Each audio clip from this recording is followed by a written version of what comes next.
Cet extrait animé du Socult podcast est une présentation du Journal du hip-hop. À l'animation, James Lee alias Nasbrock et Eric Faucom alias Fox.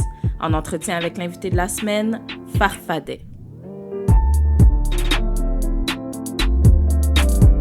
Nice Farfadet. Juste avant de continuer ton parcours intéressant, professionnel et personnel, on va prendre une pause pour jouer au Socult Dilemme.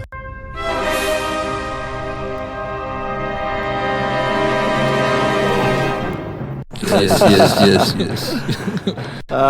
Ouais, bah écoute, les règles sont simples. Écoute, on te pose une question avec deux choix. Faut que tu en choisisses un, mais t'as le droit à deux passes. Mais une fois que tu les as utilisés, tu dois répondre à la question. Ok. Donc, est-ce que t'es partant ou... Ah, je suis prêt. Non, je suis chaud. Nice. En termes de flow, Rhymes ou Soulja? Aïe, ok, je catch je commence à comprendre où vous en allez, man. Aïe, ok. C'est dur à dire, man. Je te dirais peut-être Soulja, à cause qu'il va plus aller dans les trucs chantés, mais Rhymes, il a un excellent flow aussi. C'est deux genre niveau A au niveau du flow. Là. Bonne réponse. Et côté plume, Loud ou Lost? Aïe, les gars, man. C'est fucked up dans qu'est-ce que vous me mettez. Pause, mais c'est tellement de gars qui sont dope.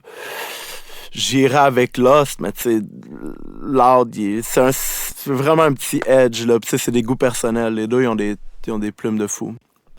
Collectif, hip-hop, humoristique, anticipateur ou à la claire ensemble? Ah, à la claire, ouais. Anticipateur, c'est cool qu'est-ce qu'ils font, mais tu sais, à la claire, j'aime plus ça. Sans nécessairement en écouter tous les jours, j'aime plus ce qu'ils font. Ghetto érudit ou architecte du son? Oh my God, man. Je vais passer parce que je veux pas, tu sais, c'est deux bonnes jobs. Deux gars qui font de l'excellent job. Je voudrais pas comme rabaisser des bénévoles comme ça ou dire qu'un qui est meilleur que l'autre. Bonne réponse, mon gars. Bonne réponse. Nice. Côté chanson québécoise urbaine qui a joué beaucoup dans les radios, L'amour de Karim Ouellet ou Avant de disparaître de Claude Bégin? Les gars, man, c'est fou votre truc, man. Je m'attendais pas à ça. Je pensais que ça allait être super chill, là. Je pense L'amour de Karim, mais tu sais, c'est ça. Je vais répondre tout le temps la même affaire. C'est comme vous mettez deux trucs vraiment dope. Fait que c'est trop dur à répondre, de trancher. Je vais y aller avec L'amour.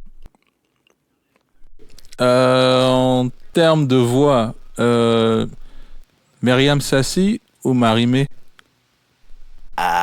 Je vais paraître sûrement d'un gros inculte. La première personne que t'as nommée, je veux dire, je la connais pas, pour être vraiment franc. Fait que, tu sais, je vais te dire, je peux pas vraiment répondre, je peux pas me prononcer. Il y a une des deux personnes que je connais pas, qui est apparaître pour quelqu'un qui est un inculte. Ok. Assoculte. On va te prendre par les sentiments, mon artiste dans l'âme. 3 ans sans musique business ou 1 an sans voir ta copine? C'est plate, man, pour mes fans, mais tu sais, je vais choisir ma copine parce que c'est la mère de mon kid, puis pour le bien de mon kid, ça serait con. Ça serait vraiment égoïste de choisir la business puis la musique. Pour ma femme aussi, là, tu sais. Mais pour ma vie de famille, tu sais, en général. Nice, bonne réponse d'homme, ça, mon gars. C'était Farfadet pour le Socult Dilemme. J'aurais une requête pour toi. En date du 7 juin, tu as fait un post intéressant. Merci. Qui parle de ta double culture, du racisme et tout ça. Et avec tout ce qui se passe dans le monde, moi, je voulais te demander est-ce que c'était possible que tu nous la lises de vive voix pour partager avec les auditeurs, s'il te plaît? Avec plaisir. Mon père est haïtien et ma mère est québécoise. J'ai dû répondre cette phrase des centaines de fois. À chaque fois, elle était accompagnée d'un étonnement, parfois d'un sourcillement. Être métis en région n'a pas toujours été évident. J'ai souvent été témoin de racisme ordinaire. Que ce soit une blague de mauvais goût ou bien d'une expression avec un N-word déplacé. Un plan de travailler commun. Le pire, c'est qu'à cause de mon teint clair, les gens vont s'en permettre jusqu'à temps que je leur rappelle mes origines. S'ensuit toujours d'un long malaise. Il y a des fois où le racisme était plus direct, sans cachette, sans honte. Il y a des fois où j'ai dû débattre ou barrer des gens de mon entourage. Je devais leur expliquer que leurs attaques visaient mon père. Mon père qui a toujours été impliqué dans la communauté mascoutaine et qui les avait aidés un jour ou l'autre dans leur vie. Comme vous, les événements qui ont eu lieu à Minneapolis m'ont mis froid dans le dos. Le racisme part de l'ignorance, de la peur de ce qu'on connaît pas et peut se terminer en bain de sang. Personne ne naît raciste, tout part de l'éducation. Éduquez vos proches, vos jeunes, vos enfants, apprenez-leur que le racisme n'a plus sa place dans le monde.